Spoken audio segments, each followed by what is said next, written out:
Welcome to Screw the Commute, the entrepreneurial podcast dedicated to getting you out of the car and into the money with your host, lifelong entrepreneur and multimillionaire, Tom Antion. Hey everybody, it's Tom here with episode 546 of Screw the Commute podcast. Today we're going to talk about business survival, and these are some of the things you should have in place before some kind of disaster strikes. And this is going to be a short episode, but don't let that fool you into thinking that I don't think this is really, really, really important. This is all kinds of stuff that you got to do that aren't related to making money, other than the fact if you don't do them, you aren't going to make any money. All right, so let's get into it. Now, please make sure you pick up a copy of my automation ebook at screwthecommute.com/automate free.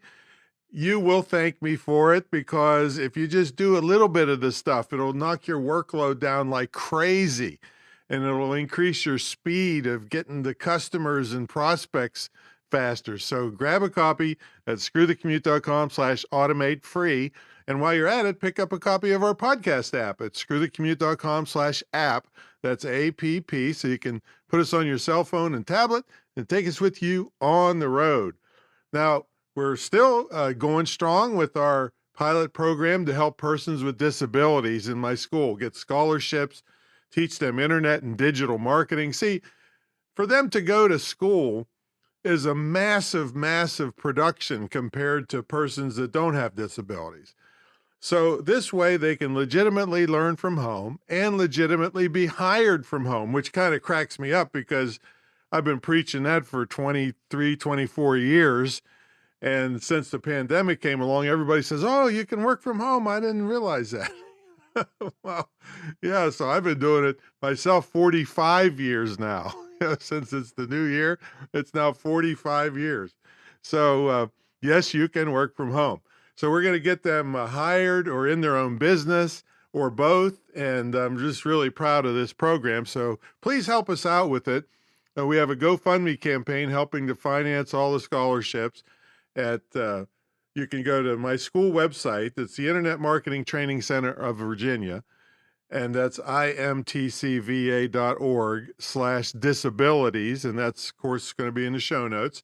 And you can see videos of these people. 2 of them are blind that are in the program shooting videos.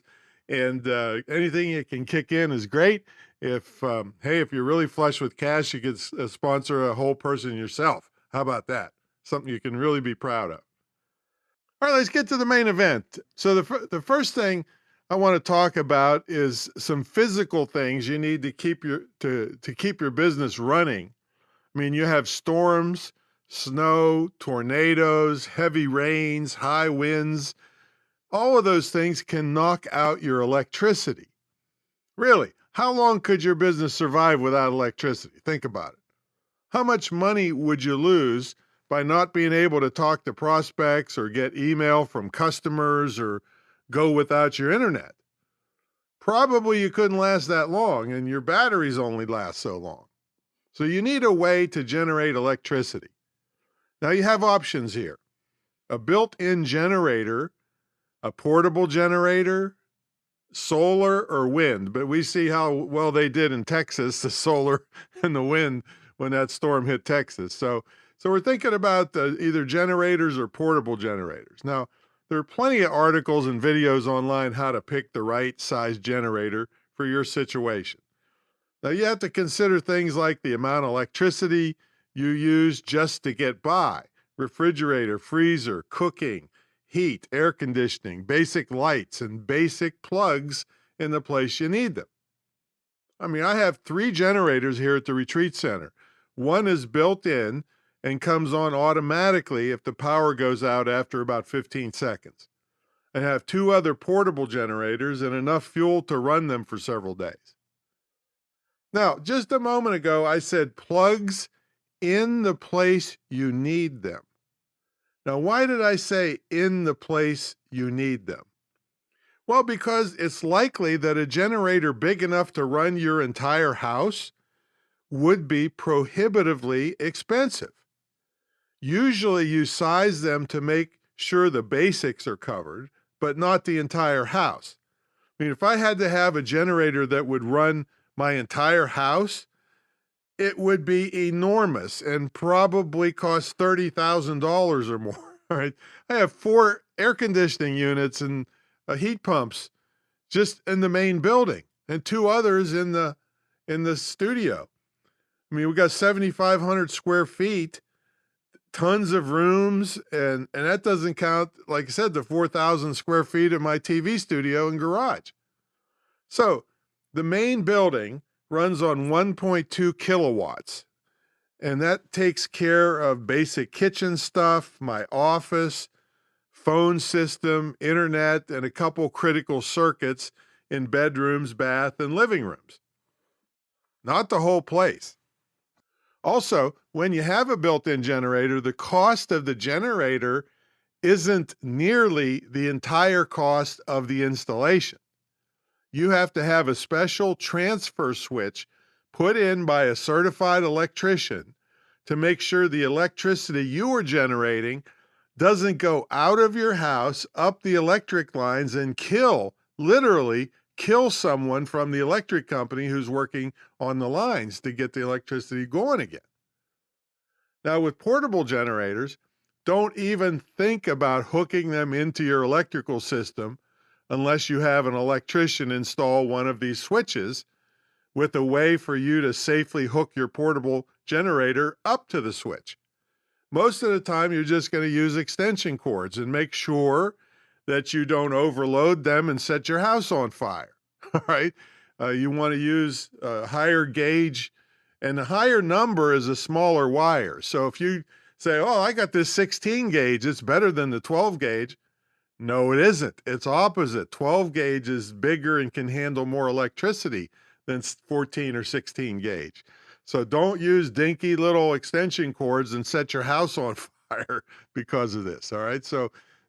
But you can get portable generators for several $100s, small ones, and you can go up to the thousands. All right. But at any rate, look into how to pick one for your size house, or if you're flush with cash, get a one installed that automatically kicks on and runs as much as you can of the house. And then as soon as you get that going, make sure you charge up all your batteries for your phone, your flashlights, computer battery backups, radios, whatever else you need that runs on batteries. In case you run out of fuel, you'll still have some battery power left. Now, what if your internet goes out? Well, you have options here too. You can learn how to turn your phone into a mobile hotspot, and that is if your system allows it. Now, I have a Verizon MiFi box. It's about half the size of a deck of cards, maybe close to 3/4 of the size of a deck of cards. And I use it when I'm traveling if it's faster than the hotel Wi-Fi. But if my internet goes out, I can fire it up and use it in the interim until the internet is back on. Now, be careful, though, when you're on one of these kind of systems because you're using cellular data and you could get a giant bill for overages depending on the plan that you have. But it'll keep you going for critical internet usage. Now, if you go out into civilization, you may be able to go to a coffee shop or somewhere else that has Wi-Fi. But keep in mind, chances are you aren't the only one that had this idea, okay? The place could be packed with limited plugins for electricity.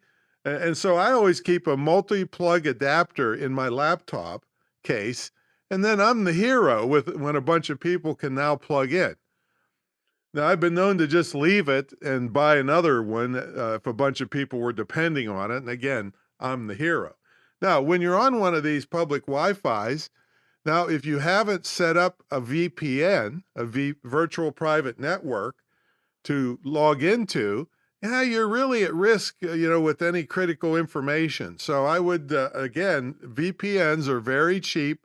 Call your hosting service or just look up VPNs, read about them a little bit, and you can get them on your cell phone, on your tablets, on your laptop, and you connect through a secure encrypted thing, even though you're using their Wi-Fi. So VPNs will protect you if you're forced to be on other stuff. I use them all the time, like in anywhere that it's a public situation, in hotels or anywhere, you are at risk. The hackers are really slick. They can get you.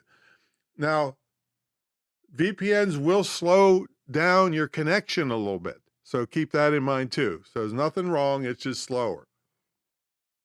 Now, another thing I do when buying a laptop is to buy an extra battery when I buy the laptop.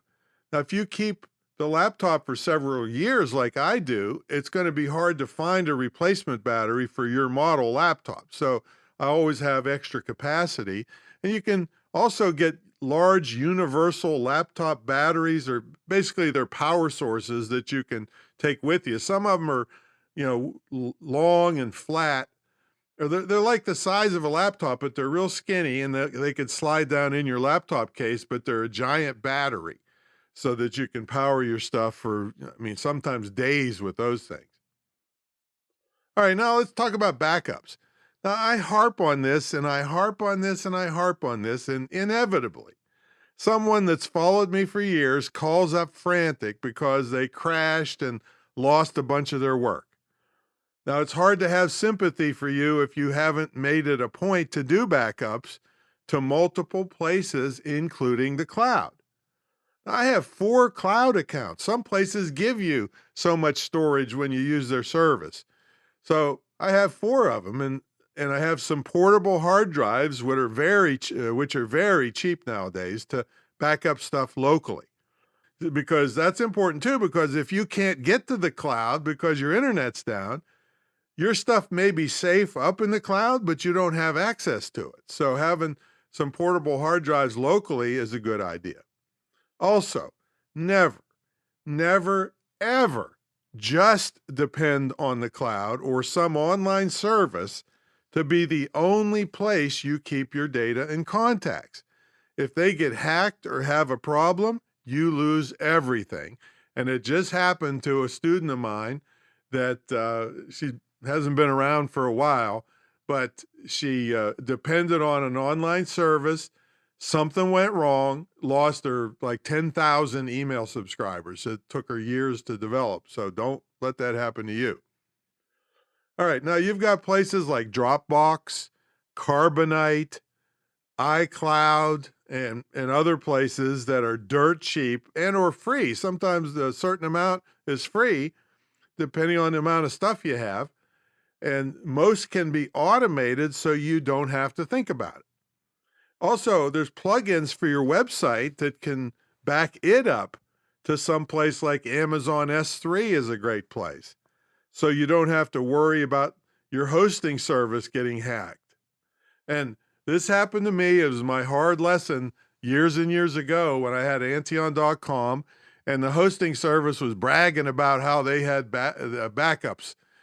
Yeah, they had 1 million backups, and they went down, and my site got lost, and it took them 10 days to restore it. 10 days to my business now is a lot of money, folks. So don't only depend on your hosting service. Always back your website up to somewhere else too, so you have multiple backups. And you can still make a copy and keep it locally too. Okay, business insurance. Now, I did a whole episode on this. It's episode 109. So you go screwthecommute.com/109. Now, you can get insurance on any number of things, including if your key employees get sick or incapacitated, or you do. I really suggest you listen to that insurance episode. That's 109. And be careful with your deductibles and, all kinds of stuff. Lightning, you got to consider, floods, tree damage. We had tree damage here with high winds and, just all kinds of potential stuff. So you got to make sure you pay attention to your insurance policies and check episode 109 for that. Now, do you have a disaster plan?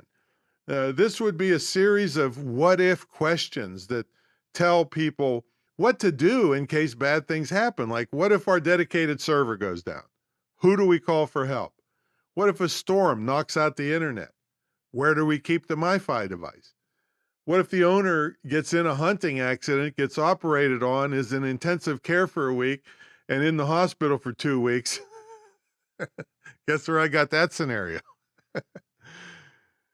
So formulate a disaster plan and let people know where it is, and even go over it with them to make sure everybody understands it, because just because you have it, if they don't know how to access certain things or get certain places with passcodes and user IDs or whatever it takes, then you're still screwed.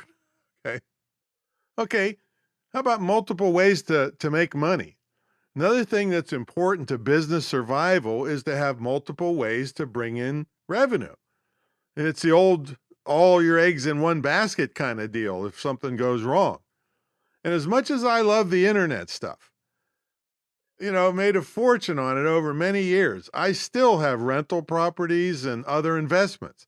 I also have a wide range of skills outside of the internet that would allow me to earn money if the whole internet thing went to hell. It's really important to have skills that are marketable, because not only can you make money selling those skills, you don't have to pay for those services and skills when you know how to do them yourself. So this is by no means a comprehensive business survival guide, but if you address these basics, you'll be well on your way to ensuring your business can weather any storm. So that's my story, and I'm sticking to it. Hey, give us a hand on that pilot program we have for persons with disabilities. They're very inspiring people, and it's something you can really, really be proud of when they get hired, and it's really changing their lives. So there we go. All right, we'll catch you all on the next episode. See you later.